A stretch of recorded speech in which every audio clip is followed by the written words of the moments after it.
Howdy there, everyone, and welcome back to Tom's Story. My name's James, and I've got a tale to share that still stings when I think about it. It's been nearly 2 years to the day since that fateful Christmas party at my wife's office, a night that changed my life forever. Sometimes I wish I could forget all about it, but the memory sticks in my mind like a piece of gum on the bottom of a boot. I see it clear as day, the music, the lights, the laughter, and the moment my heart shattered. Let me tell you, I recall every little detail, how the place was lit up all festive-like, with little twinkling lights wrapped around every column and draped across the ceiling, how a live band played cheerful Christmas tunes and pop songs to keep folks dancing, and how the air felt warm and cozy despite it being the middle of December.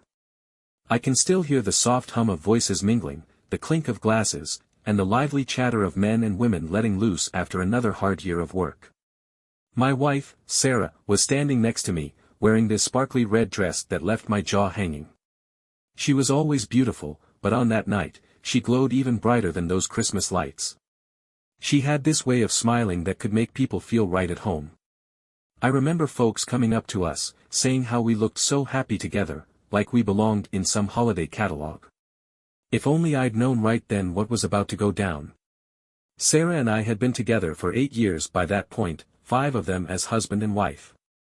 Our journey started back in our mid-20s when we were both trying to figure out who we wanted to be.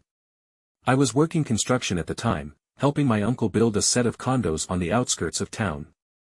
Sarah was fresh out of college with a head for marketing. She was so determined to make something of herself, and that drive hooked me from the start. She had these big dreams, managing teams, heading up campaigns, someday running an entire department. Let me tell you, I was proud to stand by her side through it all. We got married at a small outdoor ceremony, with just a few close friends and family. I can still picture her walking down that makeshift aisle in my folks' backyard, wearing a simple white dress with daisies in her hair. The sun was setting, painting the sky this gorgeous pinkish orange, and I felt like the luckiest man in the world. She took my breath away. Everyone used to say we were a rock-solid couple, like we had something special that most people only dream about. Sure, we bickered about the usual stuff, finances, chores, whose turn it was to buy groceries, but we always found a way to work through it, or so I believed. Over time, Sarah climbed the ladder in her career, taking on new challenges and making a name for herself as a clever, hard-working marketer. She eventually landed a big-shot position as a marketing director at a firm that was growing so fast it seemed like they opened a new branch every few months. Her success felt like my success, too, because we were partners. When she'd come home late after a long day, I'd do my best to fix her dinner, maybe open a bottle of wine, and listen to her talk about her achievements, and her struggles. I wanted to be that supportive husband who said, "Go get them, honey," even if deep down, I sometimes worried she was pulling further and further ahead in life, leaving me stuck in the dust. Anyway, let me get to the start of all this trouble. About a year before the party, Sarah started talking about her new boss, Chris, more often than any boss had been mentioned before. She'd come home and say things like, "Chris wants me to pitch ideas to the CEO next week," or, "Chris is really intense, he expects perfection." At first, I didn't think anything of it. She'd always give me the rundown of her day, and Chris was part of that. But as time rolled on, I noticed she started mentioning him in a way that felt more personal. You know, not just, "He gave me a new assignment," but stuff like, "He was in a rough mood today because his favorite football team lost." It sounded more like she was confiding in me about a friend. I remember one evening when we were sitting at the dinner table, just having some leftover chicken casserole and talking about our day. I made a casual remark, "You sure do talk about Chris a lot. Should I be jealous or something?" I chuckled as I said it, thinking she'd laugh and wave it off. But instead, she got all serious, saying, "Don't be silly. It's just work stuff, he's demanding, and I'm under a lot of stress to keep up." Then she quickly changed the subject to something else, which struck me as odd. "You know how it goes when a little seed of doubt gets planted in your mind. It doesn't take much for it to sprout if the conditions are right." I wanted to trust my wife, I really did. But my gut, well, it started acting up. Any time she got a call or text after hours, I found myself wondering if it was Chris. My stomach would flip when she mentioned him. Part of me thought I was just being a paranoid husband. The rest of me worried I was losing my grip on my marriage. Fast forward to a few weeks before Christmas. Sarah tells me her company's throwing this massive holiday party, live band, open bar, the whole 9 yards. She says Chris insisted everyone bring their spouses or partners because it was meant to be some team-building activity outside the usual office environment. This was the first time I'd ever been invited to one of her work events like this. Usually, she just had casual happy hours or small dinners with her coworkers, and I'd never tag along. But this was different, everyone was expected to show up, no exceptions. I had mixed feelings. On one hand, I wanted to see Sarah in her element, to meet the people she spent so much time with every day. On the other, I felt uneasy, because it meant I'd finally come face to face with Chris, the man who'd lived in my mind rent-free for months on end. But hey, I wanted to be a good sport, so I said, sure thing. Let's do it. Deep down, I wanted to prove to myself that I was just overthinking everything. After all, I'd never actually met Chris. Maybe he'd turn out to be a kind, easygoing guy, and all my worries would vanish into thin air. When the night rolled around, Sarah got all dolled up. She bought a brand new red dress that sparkled under the light. She curled her hair, put on some subtle makeup, and even wore a pair of heels that made her look taller and more confident than usual. I felt a pang of pride mixed with a flicker of apprehension. I remember telling her she looked like a movie star, and she beamed at me, like the sweet, loving woman I'd married. We drove to the venue, a swanky downtown hotel that had a ballroom big enough to fit a couple hundred guests. I could hear the music pumping through the doors before we even got inside. A big Christmas tree stood in the lobby, decked out with shiny ornaments and tinsel. People were milling about in fancy dresses and sharp suits, holding glasses of champagne or whiskey. The whole place smelled like pine and peppermint. It felt like a real holiday wonderland. Once we stepped into the ballroom, I was hit by the sight of dazzling string lights crisscrossing the ceiling. There was a big stage for the band, a dance floor in front of it, and round tables spread out around the room for folks to sit and talk. Servers weaved through the crowd offering trays of appetizers, mini quiches, stuffed mushrooms, bacon-wrapped scallops. An open bar in the corner had a line of employees waiting to order their festive cocktails. Everywhere I looked, I saw bright smiles, heard hearty laughs, and felt that warm holiday buzz in the air. Sarah guided me around, introducing me to her coworkers, many of whom I only knew by name. I shook so many hands that night, my arm practically went numb. Everyone seemed friendly enough, congratulating Sarah on some big campaign she'd just led, telling me what a great job she'd done for the firm. It felt good to hear them speak so highly of her, reaffirming why I'd been so proud all these years. For a while, I let my guard down. Maybe Chris was just another manager, one of many. Maybe everything would be all right. But then I spotted him. He was standing off in a corner with a small group, Chris, the boss I'd heard so much about. He was tall, wore a crisp tailored suit, and had this air of confidence that bordered on arrogance. Even from a distance, I could tell he commanded attention. People leaned in when he spoke, nodding like they were listening to a big shot. Every so often, he'd burst out laughing at his own jokes, and the folks around him would follow suit. When Sarah's eyes drifted over to where he was standing, I noticed this look flash across her face, something like curiosity or maybe longing. It lasted just a second, but it tore a little hole in my heart. I tried to brush it off. After all, he was her boss, of course she'd be aware of his presence. After an hour or so, the drinks were flowing. We had a couple cocktails and tried some of the snacks being passed around. I loosened my tie and started chatting with a group of finance guys about the local sports teams. Sarah was right there with me at first, laughing along, making jokes, showing off that quick wit of hers. But at some point, I glanced to my left, and she was gone. It was like 1 minute she was there, the next she vanished into the crowd. I excused myself from the conversation, telling the finance guys I'd be right back. The band was playing a lively tune, couples dancing around in front of the stage. I craned my neck, scanning the sea of faces for Sarah, but she was nowhere in sight. I felt this chill go through me. There were hundreds of people in that ballroom, sure, but something in my gut told me to worry. I asked a few folks if they'd seen Sarah. Some shrugged, saying they hadn't noticed. But then I ran into Hannah, one of Sarah's colleagues who, from what I understood, often worked with her on marketing pitches. Hannah looked a bit uneasy when I inquired about Sarah. She hesitated before blurting, I think I saw her head upstairs with Chris. My stomach did a nosedive.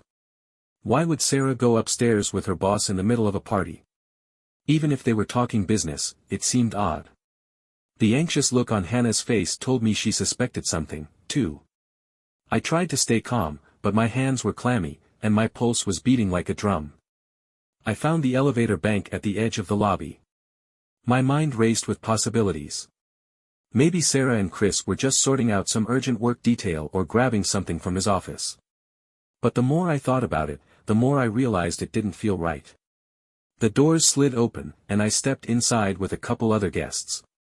While they chatted about how great the party was, I stared at the numbers lighting up one by one, each ding sounding louder than the last. I got off on the top floor, which Sarah had once mentioned held the executive offices. Right away, I noticed the difference. It was hushed, with dim lighting compared to the bright hustle and bustle downstairs. The hallway was lined with glass-walled offices, some with blinds drawn, some half open. To my shock, I saw a few pairs of people in corners, clearly doing more than talking about next quarter's earnings. It was like a secret world away from the cheerful holiday music below. My stomach lurched at the realization that these after-hours shenanigans weren't exactly uncommon. I crept down the corridor, trying to stay quiet. My heart hammered with every step, and my mind screamed at me to turn around, to go back downstairs and pretend I didn't see or suspect anything. But something stronger, maybe call it a sense of duty or the need for truth, pushed me forward. Finally, at the end of the hallway, I spotted a corner office with the blinds drawn tight. The nameplate on the door said Chris Bailey in shiny letters. I could see a sliver of light glowing beneath the door. I froze there for a moment, my breath caught in my throat. I wanted to believe they were just in there going over some notes or discussing an upcoming campaign. Maybe the blinds were closed because they needed privacy for a confidential meeting. Yet my intuition told me otherwise. Then I heard it, a faint, muffled sound that sent a chill right through my bones. It was a soft moan, the kind of noise that can't be mistaken for casual conversation. My heart felt like it was going to explode. I remember standing there, fists clenched, tears burning in my eyes, praying I was somehow misunderstanding. But I knew. I knew right then what was going on. With a shaking hand, I nudged the door open just an inch or so, not wanting to believe my own ears. The sight that met my eyes will haunt me for the rest of my days. Sarah, my wife, was perched on Chris's desk, her sparkly red dress hiked up around her waist. Chris stood between her knees, his hands on her hips. The two of them were lost in each other, so much so that they didn't notice me at first. My heart stopped, like time itself had frozen. Then, Sarah glanced over her shoulder and saw me standing there in the doorway. Her eyes went wide with utter horror. She scrambled off the desk, trying to yank her dress back down. Chris stood there, straightening his tie like he'd just been caught rummaging through the office supplies. I felt like the floor had opened beneath me, ready to swallow me whole. I could barely speak. My voice came out shaky, "Sarah, what the hell?" She stumbled on her words, tears welling up in her eyes. "James, this isn't," but I cut her off, anger and betrayal surging through me like a tidal wave. "Isn't what, Sarah? Isn't what it looks like? You're on your boss's desk, half undressed." I'd never heard my own voice sound so cold. Chris, for his part, looked annoyed more than ashamed. "Maybe we should all calm down," he muttered, like it was no big deal. That only fueled my rage. I lunged forward, fists clenched at my sides, trying to process how a man could be so casual after getting caught with another man's wife. Sarah stepped between us, tears streaming down her face. "James, please, I messed up, I didn't mean for any of this to happen." I let out a bitter laugh that tasted like poison in my mouth. "You didn't mean for it to happen? Then what exactly did you mean when you followed him up here?" She opened her mouth to respond, but no words came. Chris just straightened his suit jacket and shrugged, as if he couldn't be bothered to offer any real explanation or apology. At that point, my anger boiled over. "You think this is funny?" I spat at Chris, my fists shaking. He opened his mouth, and the smugness that came out next pushed me over the edge. Look, it's not on me if your wife wanted something you couldn't give her. The words were like a punch to the gut, twisting the knife of betrayal already buried in my heart. Without even thinking, I swung my right fist with all I had. My knuckles met his jaw, and he stumbled back into the desk, knocking papers to the floor. For half a second, it felt good, like some primal part of me needed that release. But as I stood there, breathing hard, I realized nothing could truly fix what had been done. No punch, no scream, no fight would undo the betrayal burning in my chest. Chris rubbed his jaw, glaring at me. Sarah clutched my arm, sobbing. James, stop, please. I'm so sorry. I jerked my arm free. My vision felt blurred, like I was seeing everything through a haze of heartbreak and fury. I turned to Sarah with tears in my eyes. How long, Sarah? How long has this been going on? She looked down at the floor, her mascara running. She didn't answer, and that silence told me all I needed to know. Was this the first time? I pressed, my voice trembling. Or have you two been at it for weeks? Months? Have you been lying to me every time you came home late or said you were stuck in a meeting? Her shoulders shook as she cried, and Chris just stood there, not lifting a finger to comfort her. I realized then that Chris wasn't really the problem. Sarah was the one who'd made vows to me. She was the one I'd built a life with. If she hadn't been willing, none of this would have happened. The thought of it, my wife willingly giving herself to another man, shattered me. My anger turned to something else, a cold, hollow resignation. I could hardly recognize my own voice when I finally spoke. I guess I needed to see it with my own eyes, I said quietly. I guess I had to be the fool who walked in on his wife with her boss at a damn Christmas party. Well, Merry Christmas to me. Sarah reached out, her hands trembling. James, let me explain. I stepped back, my face twisting with disgust at the idea of her trying to patch this up with words. Explain what? That you decided to have a fling with your married boss, or that you thought you'd never get caught? Chris tried to say something, but I cut him a glare that made him shut his mouth. I turned on my heel and walked away without another word. I could hear Sarah sobbing behind me, calling my name, but I didn't stop. By the time I reached the elevator, my mind was a hurricane of thoughts, anger, sadness, disbelief, shame. When the doors slid shut, I realized I was trembling from head to toe. I felt sick to my stomach, almost doubled over with the weight of it all. Downstairs, the party was still in full swing. People were dancing, clinking glasses, celebrating the season without a clue that a marriage had just unraveled upstairs. The contrast was surreal. I forced my way through the crowd, ignoring the curious glances at my disheveled appearance and tear-streaked face. Someone asked if I was okay, but I just shook my head and pushed on. I stepped out into the cold night, the December wind slapping me in the face, snow drifting onto the sidewalk. The temperature shock helped clear my head a little, but nothing could wipe the image of Sarah and Chris from my mind. I found my car, slid into the driver's seat, and just sat there in silence for a few moments. Part of me wanted to scream or cry or punch the steering wheel, but another part felt too numb to do anything. Eventually, I started the engine and drove home. The holiday lights strung up along the streets looked mocking now, as if they were celebrating my misery.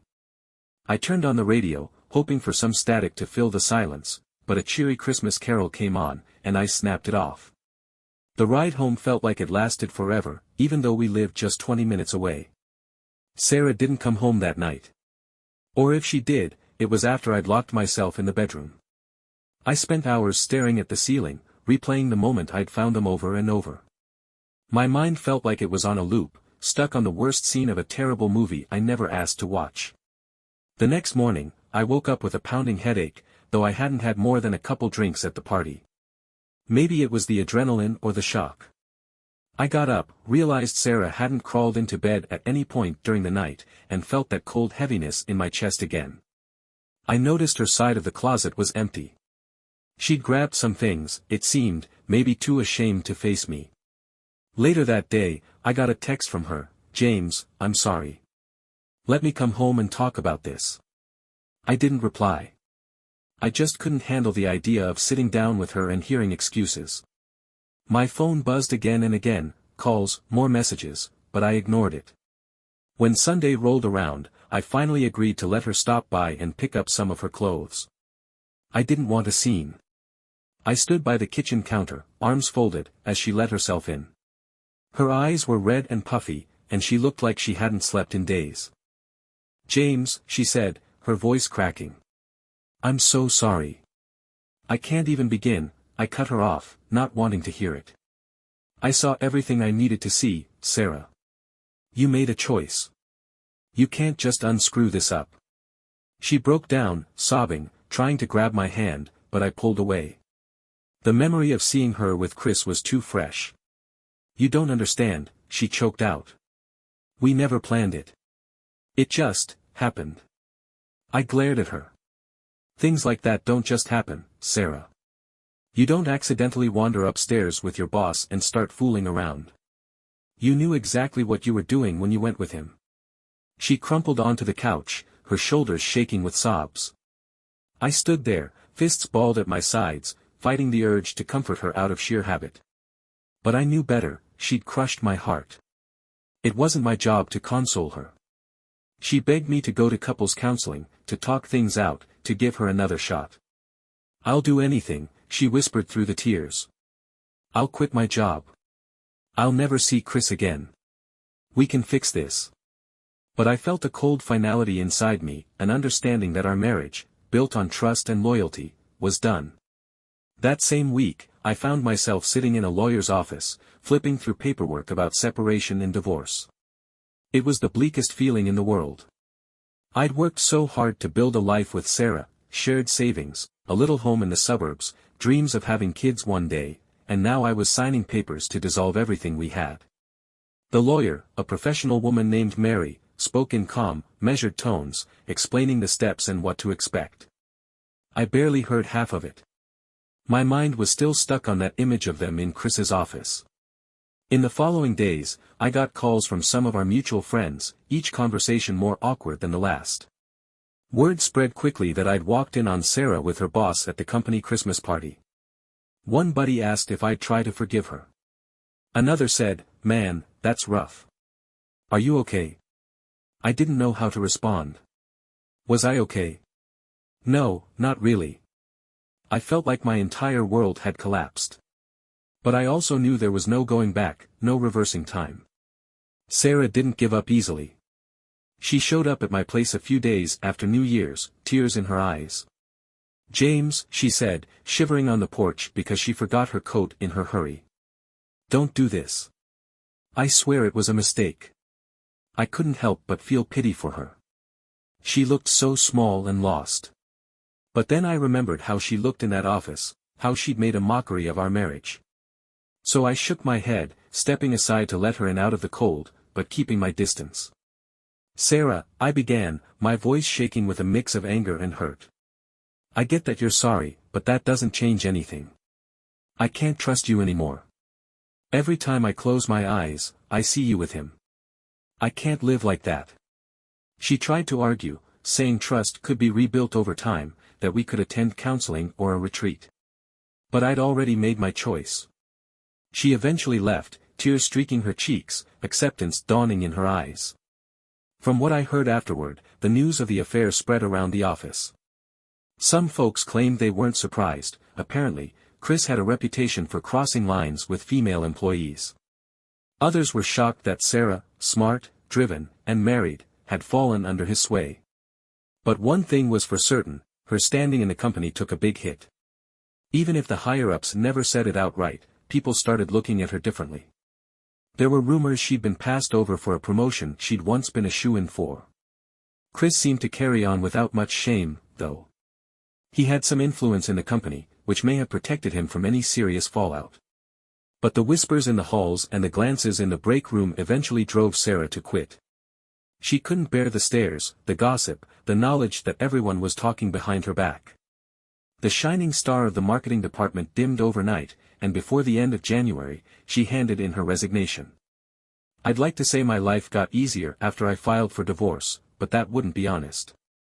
I went through a stretch of sleepless nights, haunted by memories of our better times, and by nightmares of that moment in Chris's office. I drank more than I should have, tried to distract myself with work or TV or mindless internet scrolling. Friends and family tried to help, inviting me out for dinners, checking in on me. I appreciated it, but healing a wound like that isn't a quick fix. It's more like a slow, painful process that tests your strength day after day. Still, bit by bit, I found reasons to get up in the morning. My uncle offered me a spot in his home renovation business, so I poured myself into that job, tackling kitchen remodels and bathroom upgrades.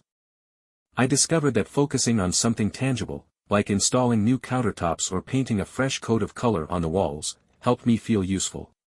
I was constructing something new, even while parts of my personal life still felt like a demolition site. Sarah and I barely talked during this period, except for the occasional text or email about legal paperwork. Each message from her, even if it was just about splitting the bills or dividing up furniture, reminded me of what had happened. Sometimes she'd slip in a line about how she missed me, how she wished she could take it all back. But I couldn't find it in me to respond with anything other than stiff civility. It took a few months for the divorce process to wrap up. By early spring, we were both single again. The day I got the official decree, I felt an odd mixture of sadness and relief. The sadness was for the good times we'd shared, for the dream that had once seemed so real. The relief came from knowing I could finally cut ties with that painful chapter and start figuring out who I was on my own. One day, Sarah showed up unexpectedly on my doorstep. She had a handwritten letter in her trembling hands. Her eyes brimmed with tears as she handed it to me. "Please read this," she whispered, stepping back like she didn't expect me to invite her in. She looked so worn down and defeated, nothing like the confident woman she used to be. After she left, I stood there in my hallway, turning the envelope over in my hands. Part of me wanted to toss it in the trash without a second thought. But curiosity got the better of me. I sat down at the kitchen table, opened the letter, and read her heartfelt apology. She poured out her regret, talking about how she'd do anything to turn back time, how losing me was the biggest mistake of her life, how she couldn't forgive herself for hurting me. I felt a pang in my chest as I finished. For a moment, I remembered all the good times, our wedding day in my parents' backyard, those quiet evenings watching movies on the couch, the plans we'd made. But then my mind snapped back to that scene in Chris's office, to the betrayal that had broken us beyond repair. I folded the letter, stood up, and dropped it into the trash. That act felt symbolic, like discarding the last remnant of what we'd once had. A tear or two might have slipped down my cheek, but I didn't let myself dwell on it. I'd already said my goodbye. Folks sometimes ask me if I believe in second chances. I reckon I do, under certain conditions, but not when it comes to outright betrayal like this. You see, trust is fragile. It takes years to build but only seconds to tear apart. If the person you love most in the world is willing to throw that trust away for a moment of pleasure or excitement, it makes you question everything. Could it happen again? Would I ever be able to look at her without wondering if she was sneaking around behind my back? I won't claim to be perfect. I'm sure I made mistakes in our marriage, maybe neglected her needs or failed to show enough attention. But no shortcoming of mine justifies what she did. Cheating isn't a mere slip-up, it's a conscious choice to disregard the promises you made. And once you cross that line, some things can't be undone.